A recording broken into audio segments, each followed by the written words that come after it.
আসসালামু আলাইকুম প্রিয় শিক্ষার্থীরা, কেমন আছো সবাই? আশা করি অনেক ভালো আছো। আমরা কানেক্টরে আজকে সেকেন্ড ক্লাসটা করব। আমরা গত ক্লাসে জেনেছিলাম যে কানেক্টর কোথায় কোথায় বসে। তিনটা জায়গায় বসে আমরা দেখেছিলাম। একটা হচ্ছে কোনো একটা সেন্টেন্সের মাঝ বরাবর কানেক্টর দিতে দেখা যায় এইচএসসি কোয়েশ্চেনে। তারপরে একটা সেন্টেন্স শেষ হয়েছে ফুল স্টপ, এরপরে সেন্টেন্সের শুরুতে আমরা কানেক্টর দিতে দেখি। এরপরে হচ্ছে কমপ্লেক্স সেন্টেন্সের মধ্যে আমরা কমপ্লেক্স সেন্টেন্সের মধ্যে দুই জায়গায় আমরা কানেক্টর দিতে দেখি। তো কমপ্লেক্স সেন্টেন্সটা আসলে বোঝাটা জরুরি। কেন জরুরি? কারণ এটা না বুঝলে আমরা এখানে কানেক্টরে আটকাবো। তারপরে হচ্ছে আমরা রাইট ফর্ম ভার্ব বলো, কমপ্লিটিং সেন্টেন্স বলো, এই বিষয়গুলোতেও আমরা আটকাতে পারি, শুধুমাত্র কেন এই কমপ্লেক্স সেন্টেন্সটা না বোঝার কারণে। এবং এটা আমরা এসএসসি লেভেলে কিন্তু পড়ে এসেছি। কারণ এসএসসি লেভেলে আমাদের চেঞ্জিং সেন্টেন্সে ছিল সিম্পল, কমপ্লেক্স, কম্পাউন্ড নামে একটা অপশন ছিল, যেটা গঠনগতভাবে সেন্টেন্সের যে প্রকারভেদ সে তিন প্রকারের মধ্যে বাক্যের যে ট্রান্সফরমেশন সেটা তোমাদের ছিল। তো যাই হোক, এটা হয়তো শর্ট সিলেবাসের কারণে অনেকে বুঝোনি বা এটা করনি, এই জন্য অনেকের ঘাটতি থাকলেও থাকতে পারে। তো আমি যেটা তোমাদের এখন বুঝাবো ঠিক এতটুকুতে আমরা রেখে এখন আমি তোমাদের সিম্পল, কমপ্লেক্স এবং কম্পাউন্ড সম্পর্কে ধারণা দিব। এবং ওই ধারণাটা ক্লিয়ার হওয়ার সাথে সাথে তোমরা এই যে এখানে কি কি বসবে না বসবে সব তোমরা বুঝে যাবা। চলো তাহলে আমরা সিম্পল, কমপ্লেক্স এবং কম্পাউন্ড সম্পর্কে ধারণা নিই। এটা হচ্ছে গঠনগতভাবে বাক্যের প্রকারভেদ। গঠনগতভাবে বাক্য তিন প্রকার। একটা হচ্ছে সিম্পল, দুই হচ্ছে কম্পাউন্ড, তিন হচ্ছে কমপ্লেক্স। এটা তোমরা জানলে এটা আরো একদিক দিয়ে লাভ হবে, সেটা হচ্ছে বাংলা সেকেন্ড পেপারে তোমাদের বাক্যতত্ত্ব থেকে যে কোয়েশ্চেন হয়ে থাকে সেখানে এই এই কোয়েশ্চেনগুলো আসে যে গঠনগতভাবে বাক্য বাক্য কত প্রকার এবং কি কি উদাহরণ সহ ব্যাখ্যা করতে বলে। তো তাহলে তোমাদের ওইটারও পড়া হয়ে যাচ্ছে। সিম্পল, যেটাকে বাংলাতে বলা হয় সরল বলা হয়, আর কম্পাউন্ডকে বলা হয় যৌগিক, কমপ্লেক্সকে বলা হয় জটিল।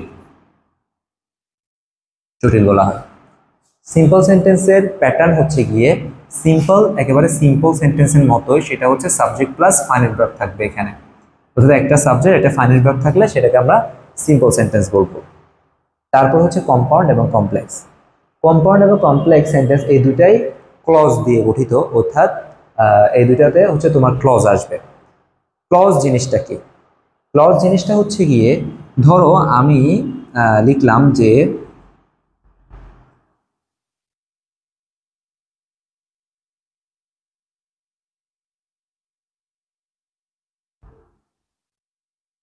দো he is poor he is honest লিখলাম। যদিও সে গরিব তারপরও সে সৎ, বা তবুও সে সৎ। এখানে আমরা দেখতে পাচ্ছি একটা সাবজেক্ট একটা ফাইনাইট ভার্ব আসছে, একটা সাবজেক্ট একটা ফাইনাইট ভার্ব আসছে। তাহলে আমরা এখানে দেখতে পাচ্ছি দুটো সাবজেক্ট দুটো ফাইনাইট ভার্ব আসছে, অর্থাৎ এখানে দুইটা সেন্টেন্স না, যেহেতু ফুল স্টপ একটা দেখতে পাচ্ছি এবং এখানে কমা দিয়ে দুটো সেন্টেন্সকে কি করা হয়েছে, কোনো না কোনোভাবে সংযুক্ত করা হয়েছে। তার মানে কি এখানে দুটো বাক্যে মানে দুটো বাক্য মিলে আসলে একটা বাক্য হয়েছে, বাট দুটো বাক্য বলতে পারবো না। তাহলে এগুলোকে আমাকে কি বলতে হবে? এগুলোকে আমাদেরকে বলতে হবে বাক্যের অংশ বলতে হবে। অর্থাৎ আমরা এটা এখন বুঝতে পারতেছি বা এটা দেখে বোঝা যাচ্ছে যে এখানে দুটো অংশ রয়েছে। কয়টা অংশ রয়েছে? দুটো অংশ। বাক্যের অংশকে বলা হয় বাক্যাংশ। এগুলো হচ্ছে একটা বাক্যের অংশ, বাক্যের অংশ, বাক্যের অংশকে বলা হয় বাক্যাংশ। আর বাক্যাংশকে ইংলিশে বলা হয় ক্লজ বলা হয়।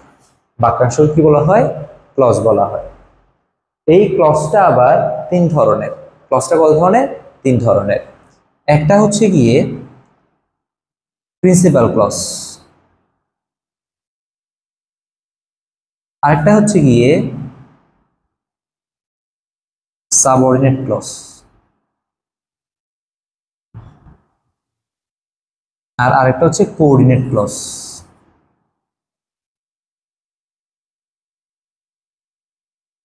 মূলত প্রিন্সিপাল এবং সাবঅর্ডিনেট দিয়ে আমরা পড়ে ফেলবো। প্রিন্সিপাল ক্লজটা হচ্ছে এমন একটা ক্লজ যেটা পড়লে বা যে ইয়াটা পড়লে তোমার কাছে যে বাক্যাংশটা পড়লে তোমার কাছে মনে হবে যে সেটা স্বাধীন মনে হবে, অর্থাৎ সেটা অর্থের জন্য অন্য কোনো অংশের উপরে নির্ভর করে না। আর সাবঅর্ডিনেট ক্লজটা তোমার পড়লে মনে হবে এটাকে অধীন অধীন মনে হবে, অর্থাৎ এটা কোনো বাক্যের অন্য একটা অংশের উপরে নির্ভর করে। যেমনটি আমরা এখানে দেখতে পাচ্ছি যে যদি বলি যে হি ইজ পুয়ার, সে গরিব, তাহলে এখানে আমাদের আর মাথায় প্রশ্ন আসে না, সাধারণত আসবে না। সে গরিব হতেই পারে, আমরা সবাই গরিব। আর এখানে যদি যদি লাগিয়ে দেওয়া হয় যে দো ওয়ার্ডটা যদি এক্সট্রা করে এখানে অ্যাড করা হয়, তখন কি হবে? তখন হচ্ছে যদিও সে গরিব। তুমি তোমার একটা ফ্রেন্ডকে দাঁড় করায় বললা যে সে গরিব, মানে কোনো একজনকে ইন্ডিকেট করে বললা তোমার ফ্রেন্ডটাকে যে সে গরিব, তাহলে তার এইটার থেকে যে আবার যে ফার্দার কোয়েশ্চেন করা সেটা হয়তো সে নাও করতে পারে। কিন্তু তুমি যখন বলবা যে দো ইজ পোর, যদিও সে গরিব, এরপরে তুমি যখন থেমে যাবা সে বলবে তারপরে কি, তারপরে কি, তাই না? এই বিষয়টা। তো তার মানে এটা এটা শুনে তোমার কাছে মনে হচ্ছে যে এটা কি, এটা পুরোপুরি সম্পূর্ণ না, এটার বাইরে আরো কিছু কথা আছে। আর হি ইজ অনেস্ট যেটা দেখতে পাচ্ছি, সে সৎ, এটা বলার পরে তোমার কাছে আর মনে হবে না যে এটা অসম্পূর্ণ মনে হবে না। অর্থাৎ হি ইজ অনেস্ট এটা হচ্ছে একটা স্বাধীন বাক্য, অর্থাৎ এটাকে প্রিন্সিপাল ক্লজ বলা হয়, যেটার অনেক নামে ডাকা হয়। প্রধান বাক্যাংশ বলা হয়, স্বাধীন বাক্যাংশ বলা হয়, মূল বাক্যাংশ বলা হয়, এক এক বই এক একভাবে এটা বাংলা দেওয়া আছে। তো প্রিন্সিপাল ক্লজ। আর যেটা তোমার কাছে অধীন মনে হবে সেটা হচ্ছে সাবঅর্ডিনেট ক্লজ। আর সাবঅর্ডিনেট ক্লজ যখন প্রথমে আসবে, প্রিন্সিপাল ক্লজ যখন পরে হবে, তখন এখানে একটা কমা হবে। তখন এখানে কি হবে? কমা হবে। এই যে আমরা এখানে কমপ্লেক্স সেন্টেন্সের একটা প্যাটার্ন লিখেছিলাম, এখানে কিন্তু আমরা বিষয়টা দেখতে পাচ্ছি। এখানে আমরা পরে আসবো, এই জিনিসটা আমরা আগে বুঝে নিই। তাহলে আমরা মোটামুটি একটা ধারণা পেলাম যে প্রিন্সিপাল ক্লজ কি, সাবঅর্ডিনেট ক্লজ কি। অর্থাৎ প্রিন্সিপাল ক্লজ হচ্ছে যেটা হচ্ছে স্বাধীন বাক্যাংশ, সাবঅর্ডিনেট হচ্ছে যেটা অধীন বাক্যাংশ। ঠিক আছে? এবার ধরো আমি তোমাদের বোঝার সুবিধার্থে আরেকটা বাক্য এখানে লিখতে যাচ্ছি। আর কোঅর্ডিনেট যে ক্লজটা, এটার ব্যবহার আমরা তেমন একটা দেখতে পাই না, বা এটা আলোচনা করতে গেলে ভিডিওটা লেন্দি হয়ে যাবে, সেই জন্য আমি এটা আলোচনা করতেছি না। সেম আমি আরেকটা বাক্য লিখতেছি, সেটা হচ্ছে যে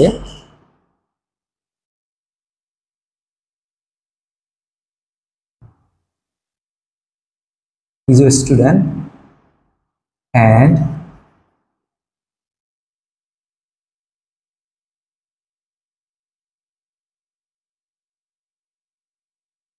ইজ এ স্টুডেন্ট লেখার পরে আমি কি করলাম, এটা ফুল স্টপ দিলাম। Father is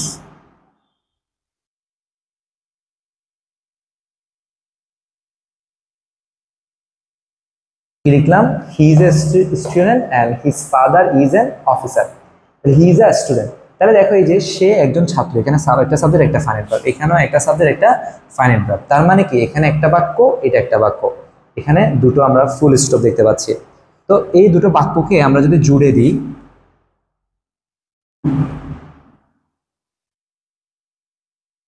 এন্ড দিয়ে ধরো আমি যুক্ত করে দিলাম। এবার দেখো, এবার এখানে কয়টা বাক্য? আমি সাধারণত এই ধরনের বাক্য লেখার পরে যখন স্টুডেন্টদের প্রশ্ন করি, তারা বলে দুইটা বাক্য। আসলে এখানে তো দুটো বাক্য ছিল একটু আগে, বাট এন্ড দ্বারা কি হয়ে গেছে, দুটো বাক্য মিলে কি হয়ে গেছে, একটা বাক্য হয়ে গেছে। অর্থাৎ তুমি এখানে একটা বাক্য বলতে হবে, দুটো বাক্য বলতে পারবা না। তো এখন একটা বাক্য যে তুমি বলবা, তাহলে এগুলোকে কি বলবা? এগুলো তো আগে বাক্য ছিল, আলাদা আলাদা করে এগুলো বাক্য ছিল না, তাহলে এগুলোকে তুমি কি বলবা? এগুলোকে তোমাকে বলতে হবে বাক্যের অংশ বলতে হবে, অর্থাৎ বাক্যাংশ বলতে হবে। এর মধ্যে আমরা একটা গুরুত্বপূর্ণ বিষয় বুঝলাম, সেটা হচ্ছে একটা সেন্টেন্স হওয়ার জন্য যেমন শর্ত subject plus finite verb, same ভাবে একটা ক্লজ হওয়ার জন্য, অর্থাৎ একটা বাক্যের অংশ হওয়ার জন্য এটা ম্যান্ডেটরি, এটা জরুরি যে সাবজেক্ট এবং ফাইনাইট ভার্ব থাকতে হবে। আর সাবজেক্ট এবং ফাইনাইট ভার্ব যদি না থাকে, তাহলে সেটাকে তুমি কখনো ক্লজ বলতে পারবা না। সেটাকে কি বলতে হবে? সেটাকে ফ্রেজ বলতে হবে, ফ্রেজ যেটাকে বলতে হবে। অর্থাৎ ওইটা নিয়েও আলোচনা করতে গেলে তাও দীর্ঘ হবে।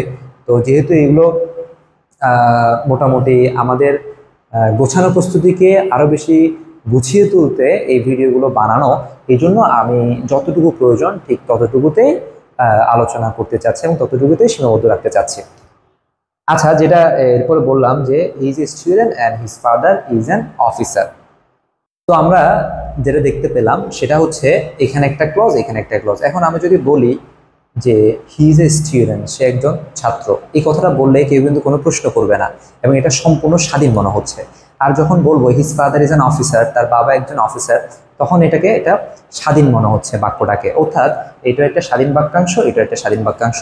অর্থাৎ এটা একটা প্রিন্সিপাল ক্লজ, এটা একটা প্রিন্সিপাল ক্লজ। আর এখানে এটা ছিল একটা সাবঅর্ডিনেট ক্লজ, কারণ এটাকে অসম্পূর্ণ মনে হচ্ছে এই ওয়ার্ডটার কারণে। আর এটা হচ্ছে একটা principal clause.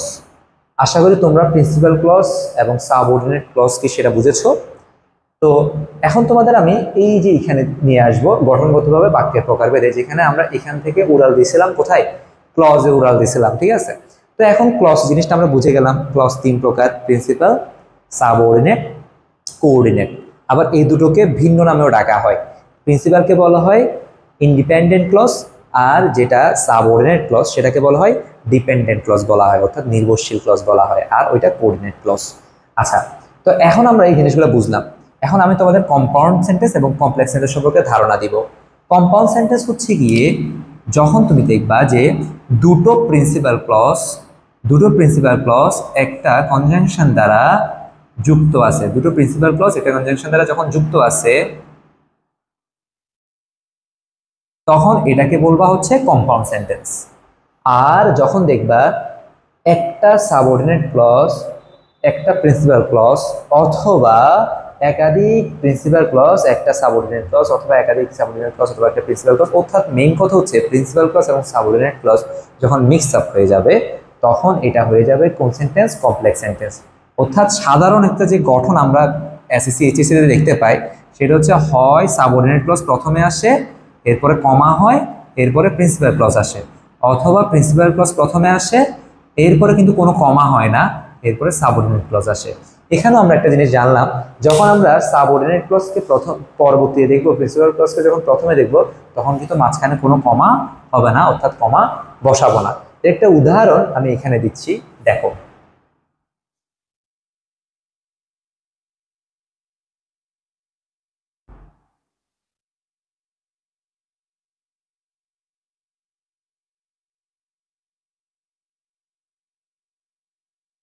You will be knowledgeable if you read the book, যদি তুমি বইটি পড়ো, you will be knowledgeable, তুমি knowledgeable হবা। এখন দেখো এখানে এই সেন্টেন্সটাকে চাইলে আমি আরেকভাবে লিখতে পারি। কিভাবে লিখতে পারি?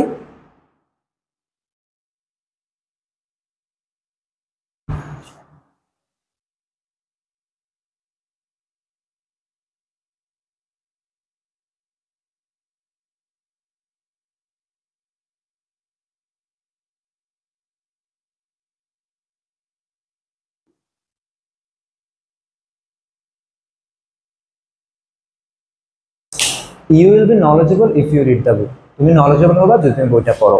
এখানে একটা বিষয় আমরা দেখতে পেলাম যে ইফ যুক্ত যে ক্লজটা, সেটাকে আমরা প্রথমে লিখলাম, এরপর কমা দিলাম, এরপরে এটা লিখলাম। আর এখানে পরবর্তী যে ক্লজটা এখানে ছিল, সেটাকে প্রথমে লিখলাম, এরপরে বাকি অংশটা, বাকি ক্লজটা এখানে লিখলাম। অর্থাৎ আমরা চাইলে এটা আগে পরে করে লিখতে পারি। এখন দেখো, যদি বলো যে ইউ রিড দ্য বুক, তুমি বইটা পড়ো, জাস্ট নর্মালি প্রেজেন্ট টেন্সে রাখছি, ইউ রিড দ্য বুক, তুমি বইটা পড়ো, তাহলে এখানে কিন্তু এটা কারো কোনো প্রশ্ন আসতেছে না। কিন্তু তুমি যখন ইফ লাগিয়ে যখন প্রশ্ন করবা বা একটা কথা বলবা যে if you read the book, যদি তুমি বইটা পড়ো, তখন মনে হচ্ছে এতটুকু বললে আরো কোনো কথা আছে বলে মনে হচ্ছে। অর্থাৎ ইফ যুক্ত যে ক্লজটা আমরা দেখতে পাচ্ছি, সেটা হচ্ছে একটা সাবঅর্ডিনেট ক্লজ, আর এটা হচ্ছে বাকিটা হচ্ছে প্রিন্সিপাল ক্লজ। আবার এখানে এই যে ক্লজটা, প্রিন্সিপাল ক্লজটাকে আমরা প্রথমে লিখলাম, আর ইফ যুক্ত যে ক্লজটা সেটাকে আমরা পরবর্তীতে লিখলাম। এবার ইফ যুক্ত ক্লজটা যখন পরবর্তীতে হলো, তখন এখানে কিন্তু কোনো কমা নেই। আর ইফ যুক্ত ক্লজটা যখন আমরা প্রথমে দেখতে পেলাম, তখন এখানে কি আছে, কমা আছে।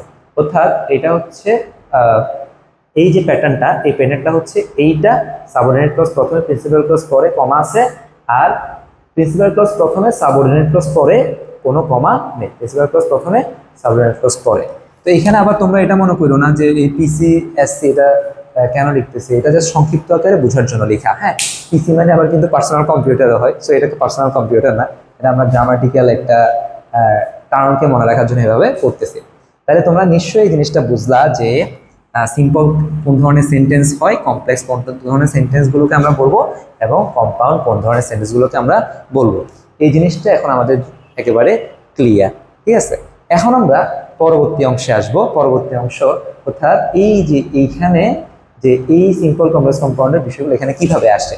কখনো কখনো আমরা দেখব কম্পাউন্ড সেন্টেন্সটা যে প্যাটার্নটা এটা এখানে ব্যবহৃত হয়, অর্থাৎ দুই পাশে দুইটা প্রিন্সিপাল ক্লজ থাকবে, মাঝখানে যে কনজাংশনটা থাকবে সেটার জন্য এখানে একটা ফাঁকা থাকবে এবং এটাকে একটা নামকরণ করা হয়, বলা হয় কোঅর্ডিনেটিং কনজাংশন বলা হয় এটাকে।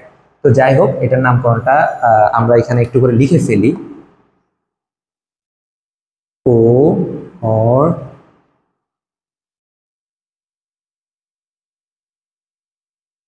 কনজাংশন। তারপরে এখানে যে যে গ্যাপটা আমরা দেখতে পাচ্ছি, এই গ্যাপটা মূলত এই পুরো একটা সেন্টেন্স দুটো সেন্টেন্সের মধ্যে এটা যেহেতু একটা সংযোগ ঘটায়, এটার নাম দেওয়া হয়েছে, অর্থাৎ এটাকে শিক্ষকরা একটা নামে ডাকে, যদিও সবগুলো আসলে সংযুক্ত করার কাজ করে থাকে। হ্যাঁ, বাট এগুলোকে আলাদা আলাদা নামকরণের কারণ হচ্ছে যাতে স্টুডেন্টরা খুব সহজে অ্যান্সারটা করতে পারে। এই জন্য এটাকে টিচাররা বলে যে সেন্টেন্স কানেক্টর বলে।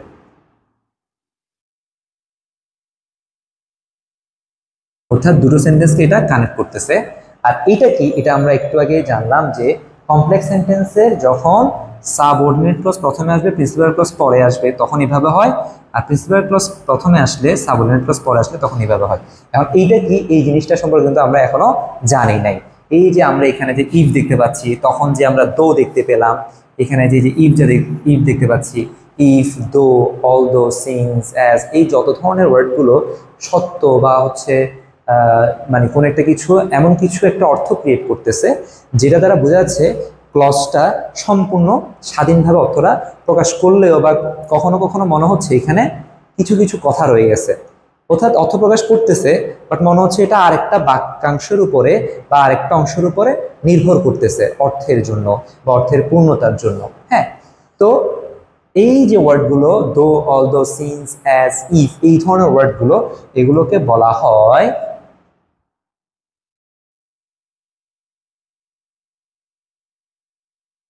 সাবঅর্ডিনেটরস বলা হয়। কি বলা হয়? সাবঅর্ডিনেটরস। আমরা কানেক্টরের মেইন জিনিসটা তাহলে জেনে গেলাম। এখানে যে ওয়ার্ডগুলো বসে সেগুলো নাম দেওয়া হয়েছে coordinating connection, and, or, but, এই ধরনের ওয়ার্ডগুলো, সো, এই ধরনের ওয়ার্ডগুলো। আর এখানে যে ইয়াটা বসে, এখানে যে ওয়ার্ডগুলো বসে সেগুলোকে বলা হয় sentence connector. However, moreover, besides, তারপরে হচ্ছে আমরা বলি যে ফার্দারমোর, ফার্স্টলি, সেকেন্ডলি, থার্ডলি, এই ধরনের ওয়ার্ডগুলো যখন বলি তখন হচ্ছে এগুলো হচ্ছে যে এখানে আমরা বসাই, অর্থাৎ এগুলো সেন্টেন্স কানেক্টর। এরপরে এখানে কমপ্লেক্স সেন্টেন্সে সাবঅর্ডিনেট ক্লজের প্রথমে যেগুলো বসে ওগুলোকে বলা হয় সাবঅর্ডিনেটরস বলা হয়।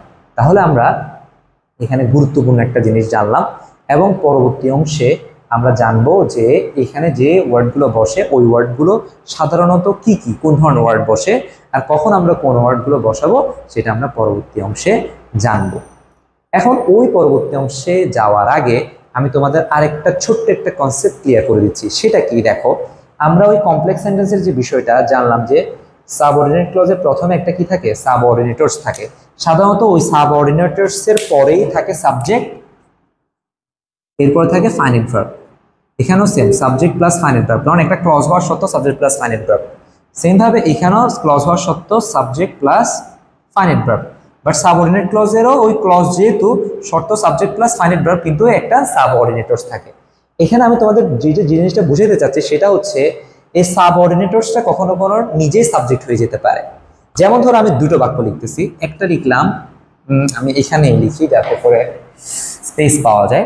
ধরো আমি লিখলাম যে I know the location where lives, আমি ওই লোকেশনটা চিনি বা জানি, where he lives, যেখানে সে বাস করে। তাহলে দেখো এই যে সাবজেক্ট আসছে, ফাইনাইট ভার্ব আসছে, হ্যাঁ, I know the location where he lives, যেখানে সে বাস করে, সাবজেক্ট আসছে, ফাইনাইট ভার্ব আসছে। অর্থাৎ এখানে দুটো ক্লজ দেখতে পাচ্ছি, একটা বাক্যের দুটো অংশ দেখতে পাচ্ছি, দুটো ক্লজ দেখতে পাচ্ছি। এবং আমরা যদি এটাকে যদি ভাগ করি, দুটো অংশ যদি আমরা ভাগ করি, তখন আমরা দেখবো যে আই নো দ্য লোকেশন, আমি লোকেশনটা জানি বা চিনি, হ্যাঁ, লোকেশনটা সম্পর্কে জানি বা চিনি। তাহলে এটা একটা ক্লজ। এই কথাটা কেউ বললে এটাকে অধীন মনে হচ্ছে না, বাট তুমি যখন এই কথাটাকে আলাদা করে বলবা ওয়্যার হি লিভস, যেখানে সে বাস করে, কেউ যদি বলে যে সে বাস করে, তাহলে এখানে কারো কোনো তেমন একটা প্রশ্ন আসবে না। যদি বলে যেখানে সে বাস করে, এতটুকু বললে এটা কেমন অসম্পূর্ণ মনে হচ্ছে।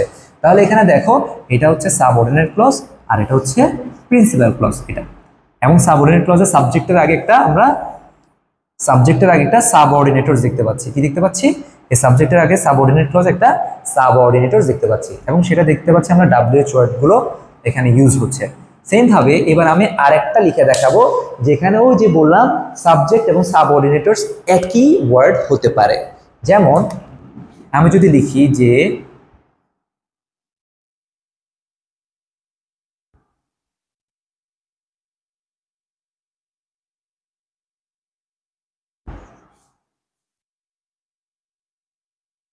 I know the girl who is a doctor, আমি ওই মেয়েটাকে চিনি যে একজন ডক্টর। তাহলে দেখো আই নো দ্য গার্ল এটা একটা clause, who is a doctor এটা একটা ক্লজ। আমি ওই মেয়েটাকে চিনি হু ইজ এ ডক্টর, যে একজন ডক্টর। ঠিক আছে, কোন মেয়ে আমরা জানি না, এটা জাস্ট উদাহরণের জন্য লেখা। আর হচ্ছে আসলে শুধু ক্লাস নেওয়া হচ্ছে, কারণ যে এক্সট্রা কথা বলা, যে কোনো একটু ফান ক্রিয়েট করা, এটা আসলে সুযোগ নেই, কারণ একেবারে পরীক্ষা লাস্টের দিকে চলে এসেছে এবং আমাদের অবশ্যই পড়াশোনাতে অনেক বেশি মনোযোগী হতে হবে। তো এখন দেখো এই যে আই নো দ্য গার্ল, আমি মেয়েটাকে চিনি, আমি কোনো একটা মেয়েকে চিনতেই পারি, তাহলে এটা একটা ক্লজ এবং এটা একটা প্রিন্সিপাল ক্লজ। কারণ এখানে আমরা একটা ফাইনাইট ভার্ব, একটা এখানে ওয়ার্ড দেখতে পাচ্ছি, এটা সাবজেক্ট হিসেবেও কাজ করে, এটা একটা প্রোনাউন, এটা রিলেটিভ প্রোনাউন একটা। এরপরে এখানে একটা সাবজেক্ট দেখতে পাচ্ছি, এখানে একটা ভার্ব দেখতে পাচ্ছি, অর্থাৎ দুইটা ক্লজ আছে এখানে ওই জয়টার মতো। কিন্তু এখানে কোনো এক্সট্রা করে সাবজেক্ট দেখতে পাচ্ছি না। এখানে এই যে হু ওয়ার্ডটা সাবজেক্ট হিসেবে ইউজ হচ্ছে, আবার হু ওয়ার্ডটা আবার একটা ওই সাবঅর্ডিনেটরস হিসেবে ইউজ হচ্ছে। অর্থাৎ আমি ওই মেয়েটাকে চিনি, I know the girl who is a doctor, যে একজন ডক্টর। তাহলে হুটা মূলত সাবজেক্ট হইলো, হুটা আবার সাবঅর্ডিনেটরস হিসেবে ইউজ হইলো। অর্থাৎ এটা একটা কমপ্লেক্স সেন্টেন্স, এটা প্রিন্সিপাল ক্লজ, এটা সাবঅর্ডিনেট ক্লজ। একটা প্রিন্সিপাল ক্লজ আর একটা সাবঅর্ডিনেট ক্লজ, একটা প্রিন্সিপাল ক্লজ এবং একটা সাবঅর্ডিনেট ক্লজ একসাথে হয়ে যখন কোনো বাক্য গঠন করে সেটা কমপ্লেক্স সেন্টেন্স। আর কম্পাউন্ড সম্পর্কে জানলাম, সিম্পল সম্পর্কে জানলাম। তাহলে আমরা কানেক্টরের একেবারে 70 থেকে 80% আসলে জেনে গেলাম, মেইন থিমটা জেনে গেলাম। এখন শুধু আমাদের জানার বাকি এখানে কোন ওয়ার্ডগুলো বসে, এখানে কোন ওয়ার্ডগুলো বসে, এবং এই সাবঅর্ডিনেটরস হিসেবে কোন ওয়ার্ডগুলো বসে। এই জিনিসটা জানলে আমাদের কানেক্টরটা একেবারে সম্পূর্ণ হয়ে যাবে। এবং আমরা এখানে যে ওয়ার্ডগুলো বসে সেগুলো পাশাপাশি একটু করে জেনে নিব কখন আমরা কোন ওয়ার্ডগুলো বসাবো। অর্থাৎ যেমন ফলাফল বোঝালে আমরা অ্যাজ এ রেজাল্ট বসাবো, বা সো টাইপসের একটা কানেক্টর দিব। তারপরে ধরো হচ্ছে দেওয়া হলো কোনো একটা কিছুর ধরো বিপরীত একটা ভাব প্রকাশ করা হলো, একটা সেন্টেন্স দেওয়া হলো যে বলা হলো যে গাছ পরিবেশের জন্য অনেক উপকারী একটা উপাদান, এরপরে বলা হলো একটা গ্যাপ দিয়ে আমরা গাছ র্যান্ডমলি কেটে ফেলতেছে, তাহলে এখানে হবে বাট। কিন্তু আমরা গাছটাকে কি করে ফেলতেছি? র্যান্ডমলি কেটে ফেলতেছি। তাহলে একটু বিপরীত ভাগ বোঝালে আমরা অনেক সময় বাট দিব, অনেক সময় আদারওয়াইজ দিব, on the other hand, in contrast, on the contrary, এই ধরনের ওয়ার্ডগুলো ইউজ করব। তো আমি অতটা জটিল করব না, আমি খুব সহজেই তোমাদের বলে দেবো কোন ওয়ার্ডগুলো বসে একটা ছকের মাধ্যমে, আর অল্প কয়েকটা লাইন বলবো যেগুলো দ্বারা তোমরা বুঝবা কখন কোন ওয়ার্ডটা বসাতে হবে। ধন্যবাদ সবাইকে, আমরা পরবর্তী অংশে কানেক্টরটা ফিনিশিং দেব। ধন্যবাদ, ভালো থাকবা সবাই এবং ক্লাসগুলো নিয়মিত দেখবা। আসসালামু আলাইকুম।